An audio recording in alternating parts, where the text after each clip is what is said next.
ओम शांति। 19 नवंबर 2021 बाबा के आज के महावाक्य हैं। बाबा समझाते, मीठे बच्चे, सर्विस के साथ साथ याद की यात्रा को भी कायम रखना है। इस रूहानी यात्रा में कभी ठंडे नहीं होना है। प्रश्न है, बच्चों के दिल अगर रूहानी सर्विस में नहीं लगती तो उसका कारण क्या है? बाबा समझाते, अगर रूहानी सर्विस में दिल ना लगे तो ज़रूर देह अभिमान की ग्रहचारी है। चलते चलते देह अभिमान के कारण जब आपस में रूठ पड़ते हैं तो सर्विस ही छोड़ देते हैं। एक दो की शक्ल देखते ही सर्विस के ख्याल उड़ जाते हैं। इसलिए बाबा कहते, इस ग्रहचारी से संभाल करो। बाबा कहते ये भी ग्रहचारी है। यदि हमारा सर्विस करने को, सेवा करने को मन नहीं है तो बाबा कहते ज़रूर अपने में देह अभिमान है, तो देह अभिमान वश एक दो से रूस जाते हैं, रूठ जाते हैं। इसलिए भी खुद ही सर्विस से पीछे हट जाते हैं। तो बाबा कहते ये भी बहुत बड़ी ग्रहचारी फिर बैठ जाती है, क्योंकि सर्विस नहीं करेंगे तो भाग्य कैसे बनेगा, और सर्विस नहीं करेंगे देह अभिमान होगा तो फिर बाबा कहते देही अभिमानी कैसे बनेंगे, योग भी नहीं लगेगा।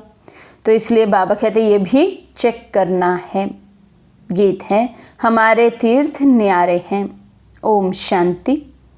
इस गीत की लाइन ने बच्चों को खबरदार कर दिया। क्या कहा? बुद्धि में ये याद रखना है कि हम तीर्थ यात्रा पर हैं और हमारी ये यात्रा सबसे न्यारी है। इस यात्रा को भूलो मत। यात्रा पर ही सारा मदार है, और तो जिस्मानी यात्राओं पर जाकर फिर लौट आते हैं और जन्म जन्मांतर यात्रा करते ही आते हैं।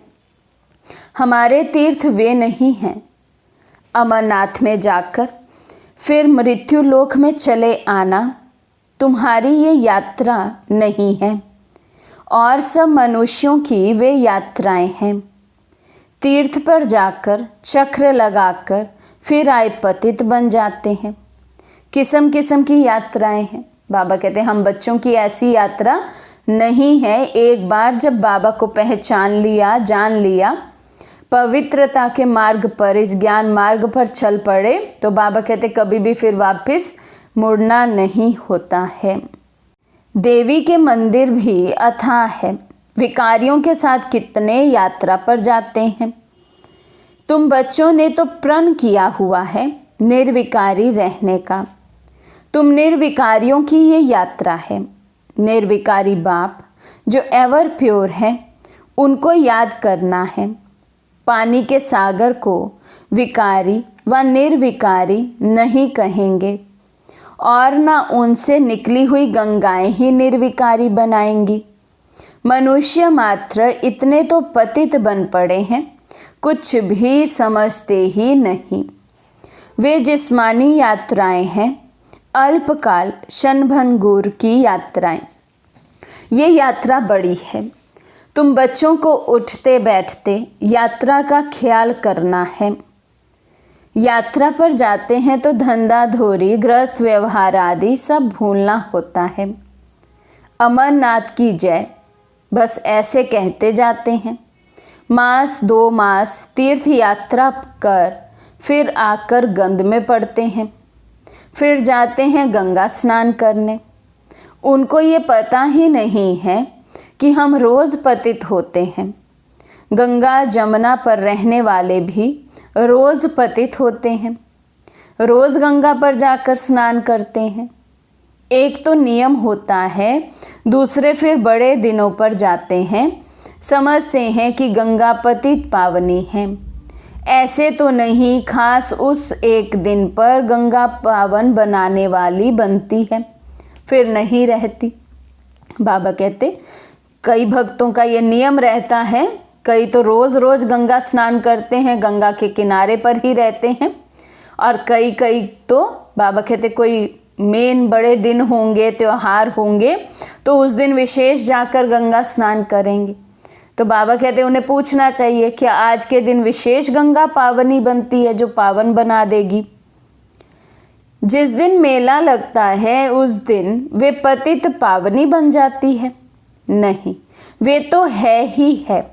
रोज भी जाते हैं स्नान करने, मेले पर भी खास दिन जाते हैं, अर्थ नहीं।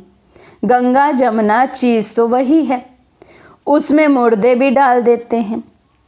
अभी तुम बच्चों को रूहानी यात्रा पर रहना है, बस अब हम जाते हैं घर। इसमें गंगा स्नान करने व शास्त्र पढ़ने की कोई बात ही नहीं। बाप आते भी एक ही बार हैं। सारी दुनिया भी पति से पावन एक ही बार बनती है। ये भी जानते हैं सतयुग है नई दुनिया, कलयुग है पुरानी दुनिया। बाप को आना है ज़रूर, नई दुनिया की स्थापना और पुरानी दुनिया का विनाश करने। ये उनका ही काम है, परंतु माया ने ऐसा तमो प्रधान बुद्धि बना दिया है जो कुछ भी समझते नहीं। प्रदर्शनी में कितने ढेर बड़े आदमी आते हैं, सन्यासी भी आएंगे, फिर भी समझेंगे कोटों में कोई। तुम लाखों करोड़ों को समझाते हो तब कोई विरला आता है, बहुतों को समझाना होगा। आखिरीन तुम्हारी ये समझानी और चित्र आदि सब अखबारों में भी पढ़ेंगे, सीढ़ी भी अखबार में पड़ेगी। कहेंगे ये तो भारत के लिए ही है और धर्म वाले कहाँ जाएंगे। कयामत का समय भी गाया हुआ है, कयामत अर्थात वापस जाने का। पुरानी दुनिया का विनाश, नई दुनिया की स्थापना होगी तो ज़रूर सब वापस जाएंगे ना। सबका विनाश होना है, नई दुनिया स्थापन हो रही है। ये बातें कोई नहीं जानते सिवाय तुम बच्चों के। नई दुनिया की स्थापना हो रही है, पुरानी का विनाश होगा। कैसे होगा, कैसे स्थापना हो रही है और कैसे विनाश होगा, बाबा कहते ये सब बातें हम बच्चे ही जानते हैं और दुनिया वाले तो जानते नहीं।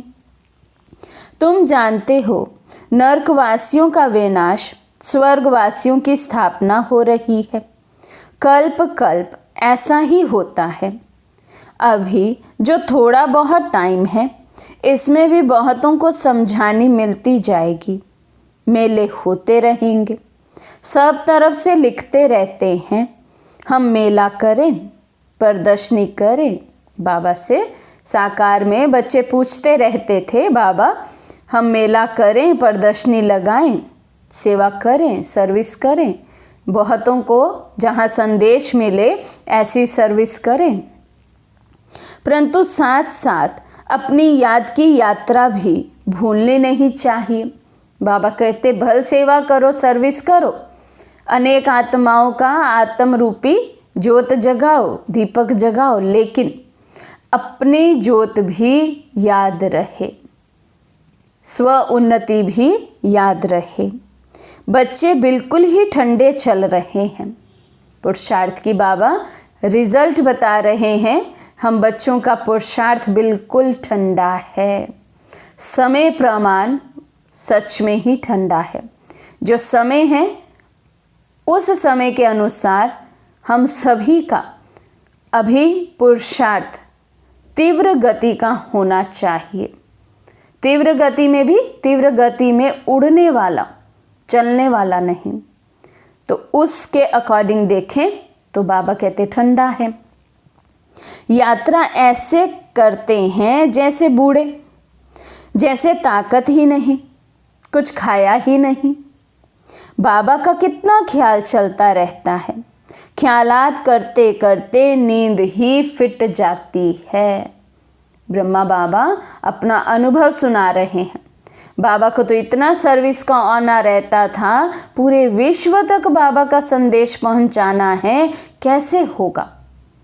क्या युक्ति रची जाए, कैसे सर्विस की जाए जो एक साथ अनेक आत्माओं तक बाबा का संदेश पहुंच जाए। इतना बाबा का ख्याल चलता था कि बाबा कहते मेरी तो नींद भी फिट जाती है और तुम बच्चे कितना आराम से सोते हो। एक बार ऐसे ही बाबा को मिलने एक ग्रुप गया हुआ था बच्चों का मधुबन। तो बाबा ने उनको सुबह बुलाया, एक रात बीत गई मधुबन में, तो सुबह बुलाया और पूछा बच्चे नींद अच्छे से आई रात को। बच्चे बहुत खुश, बाबा हमारी कितना ख्याल कर रहे हैं। तो बच्चों ने कहा हाँ बाबा बहुत अच्छे से नींद आई, हमें तो बाबा की गोद में सोए थे, हम मज़े से सोए। तो बाबा ने कहा बच्चे तुम्हें अपने भक्तों की आवाज़ सुनाई नहीं देती? तुम्हें वो तड़पते हुए अपनी आत्मा भाई आवाज़ सुनाई नहीं देती? नींद कैसे आ गई तुम्हें? नींद तो फिट जानी चाहिए कि अभी तक संदेश ही नहीं पहुंचा है हमारे आत्मा रूपी भाइयों को। तो इतना बाबा को ख्याल रहता था सर्विस का। विचार सागर मंथन तो सबको करना चाहिए ना। बच्चे जानते हैं हमको बेहद का बाप पढ़ाते हैं, तो बच्चों को कितना अपार खुशी होनी चाहिए। इस पढ़ाई से हम विश्व के मालिक बनते हैं। कोई कोई की तो चलन ऐसी है जैसे केंकड़े हैं, केंकड़ों को बाप देवता बनाते हैं, फिर भी चलन मुश्किल किसी की सुधरती है। इस सीढ़ी के चित्र में बड़ी अच्छी नॉलेज है, परंतु बच्चे इतना काम नहीं करते हैं। बाबा कहते सीढ़ी का जो चित्र है समझाने के लिए बहुत अच्छा है, सारी नॉलेज इसमें आ जाती है, लेकिन बच्चे ये सर्विस करते ही नहीं, समझाने का काम करते ही नहीं हैं, यात्रा ही नहीं करते हैं।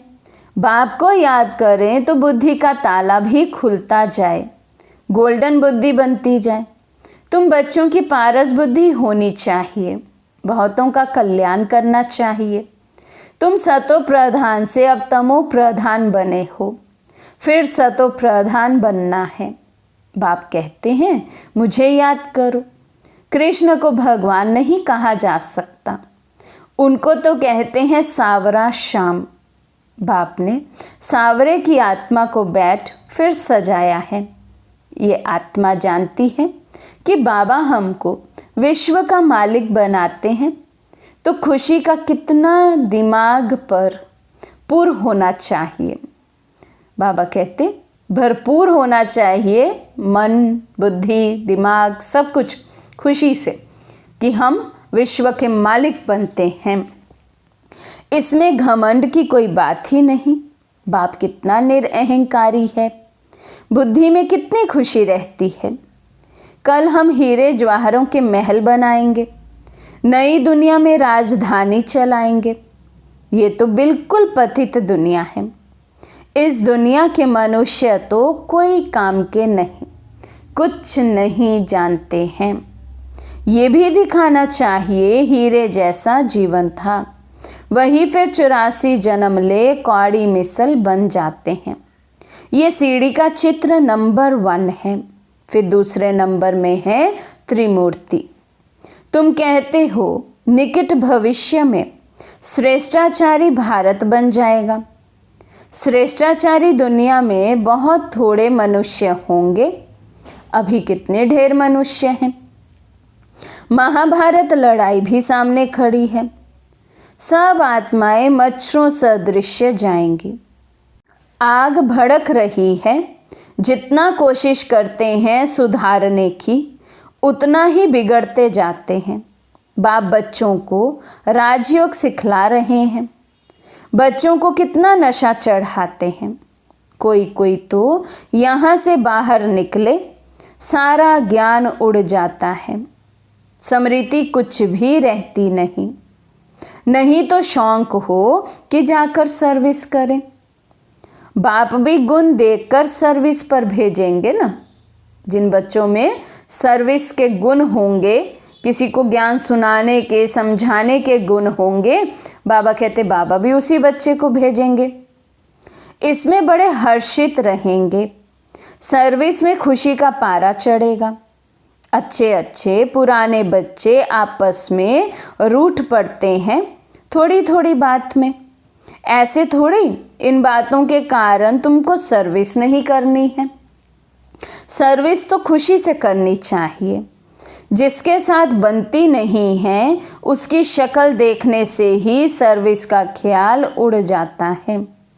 सर्विस में दिल नहीं लगती है तो किनारा कर लेते हैं। फिर तो ज्ञानी और अज्ञानी में कोई फर्क नहीं रहा।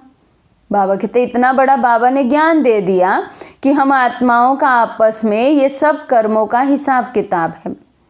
इसको तो चुकतू करना ही है, योग बल से करो, शुभ भावना शुभ कामना रखते हुए करो। लेकिन बाबा कहते आपस में नहीं बनती है तो उस कारण से सर्विस छोड़ देना, बाबा की सेवा छोड़ देना, वो तो फिर बाबा कहते ज्ञानी और अज्ञानी में कोई अंतर नहीं हुआ। ये तो देह अभिमान हुआ। देह अभिमान की ग्रहचारी आकर बैठती है। यह है पहले नंबर की बीमारी। बाप कहते हैं बच्चे देही अभिमानी बनो। आत्मा ही सब कुछ करती है ना। आत्मा ही विकारी और निर्विकारी बनती है। स्वर्ग में निर्विकारी थी, रावण राज्य में आत्मा ही विकारी बनी है। ये भी ड्रामा ऐसा बना हुआ है, इसलिए पुकारते हैं हे पतित पावन आओ। जो निर्विकारी थे वही पतित विकारी बने हैं। ये किसी की बुद्धि में नहीं है कि हम ही निर्विकारी थे, अब विकारी बने हैं। हम आत्मा मूल वतन की रहने वाली है, वहाँ तो हम आत्मा निर्विकारी होंगे। यहाँ शरीर में आकर पाठ बजाते बजाते विकारी बने हैं। ये बाप बैठ समझाते हैं। आत्मा शांति धाम से आती है तो ज़रूर पवित्र ही होगी, फिर अपवित्र बनी है। पवित्र दुनिया में 9 लाख होते हैं, फिर इतनी सब आत्माएं कहाँ से आई? ज़रूर शांति धाम से आई होंगी। वे है पीसफुल इनकॉर्पोरियल वर्ल्ड। वहाँ सब आत्माएं पवित्र रहती हैं। फिर पाठ बजाते बजाते सतो रजो तमो में आती हैं। पावन से पतित होना है।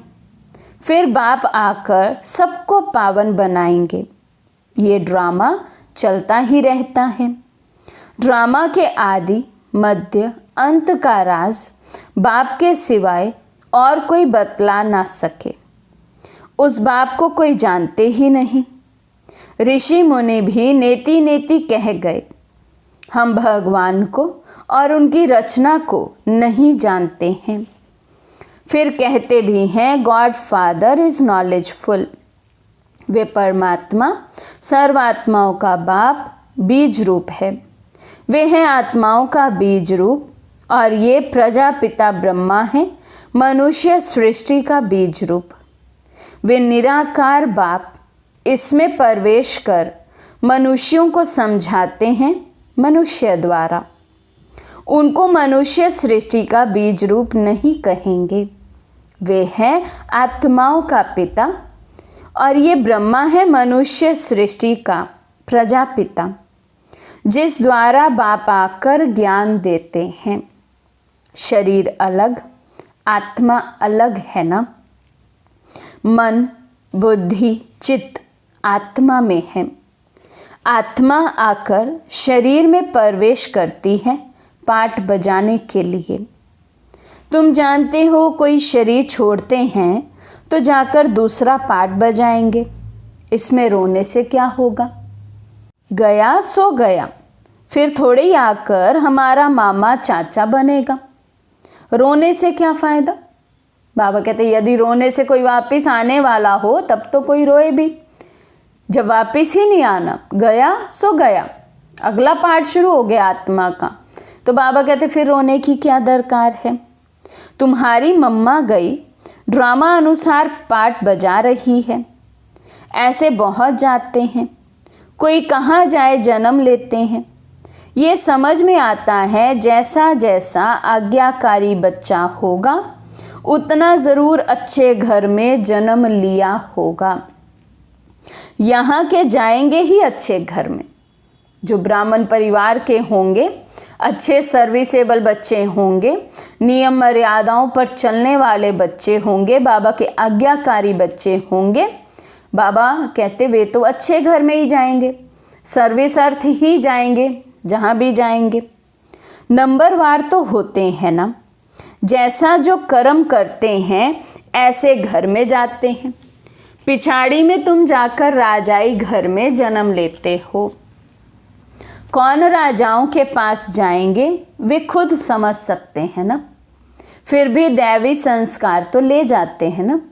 इसमें बड़ी विशाल बुद्धि से विचार सागर मंथन करना होता है। बाप ज्ञान का सागर है तो बच्चों को भी ज्ञान का सागर बनना है। नंबरवार तो होते ही हैं। समझा जाता है आगे चल उन्नति होती जाएगी। हो सकता है जो आज काम नहीं कर सकते वे कल बहुतों से तीखे चले जाएं, ग्रहचारी उतर जाए।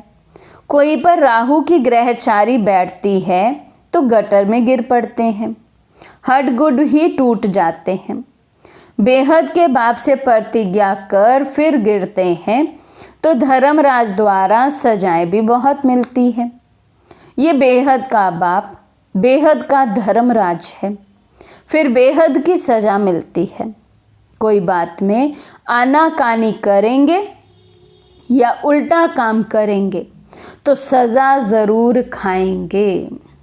समझते नहीं कि हम भगवान की अवज्ञा करते हैं।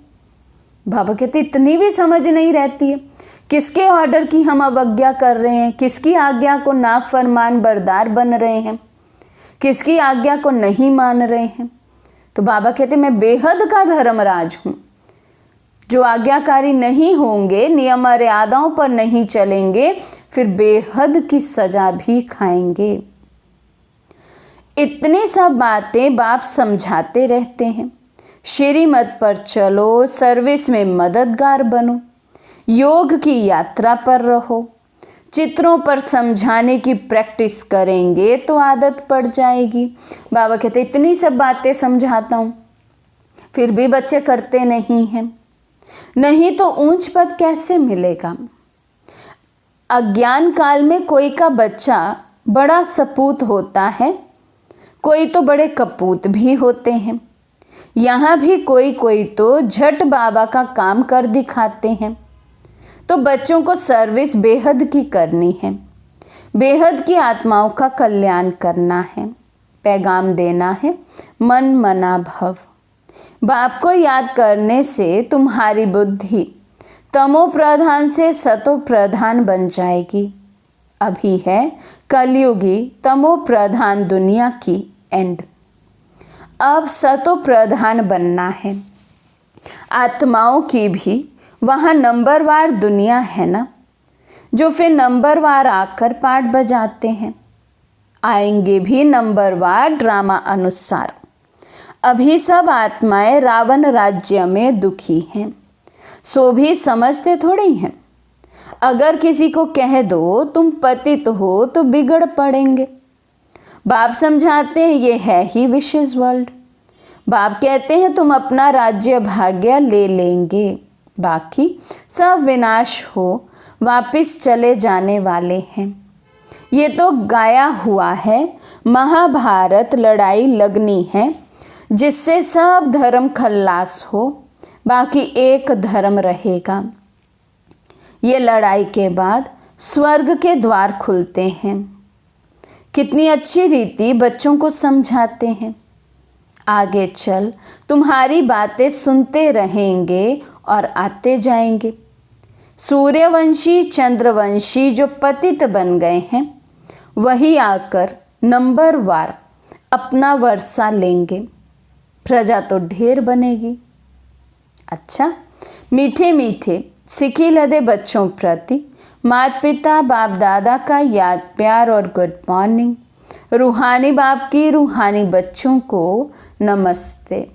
हम रूहानी बच्चों की रूहानी बाप दादा को दिल व जान सिकवा प्रेम से नमस्ते नमस्ते नमस्ते जी। धारणा के लिए मुख्य सार। फर्स्ट पॉइंट, भगवान की आज्ञाओं की अवज्ञा कभी नहीं करनी है। बेहद सेवा में सपूत बच्चा बन मददगार बनना है। सेकंड पॉइंट, ज्ञान धन की गुप्त खुशी से बुद्धि को भरपूर रखना है। आपस में कभी भी रूठना नहीं है। आज का वरदान है, सर्व शक्तियों की संपत्ति से संपन्न बन दाता बनने वाले विधाता वरदाता भव। सर्व शक्तियों की संपत्ति से संपन्न बन दाता बनने वाले विधाता वरदाता भव। जो बच्चे सर्व शक्तियों के संपत्तिवान हैं, वही संपन्न और संपूर्ण स्थिति के समीपता का अनुभव करते हैं। उनमें कोई भी भगतपन के व भिखारीपन के संस्कार इमर्ज नहीं होते। बाप की मदद चाहिए, आशीर्वाद चाहिए, सहयोग चाहिए, शक्ति चाहिए। ये चाहिए शब्द दाता विधाता वरदाता बच्चों के आगे शोभता ही नहीं। वे तो विश्व की हर आत्मा को कुछ ना कुछ दान व वरदान देने वाले होते हैं। स्लोगन, हर आत्मा को कोई ना कोई प्राप्ति कराने वाले वचन ही सत्य वचन है। हर आत्मा को कोई ना कोई प्राप्ति कराने वाले वचन ही सत्य वचन है। अच्छा, ओम शांति।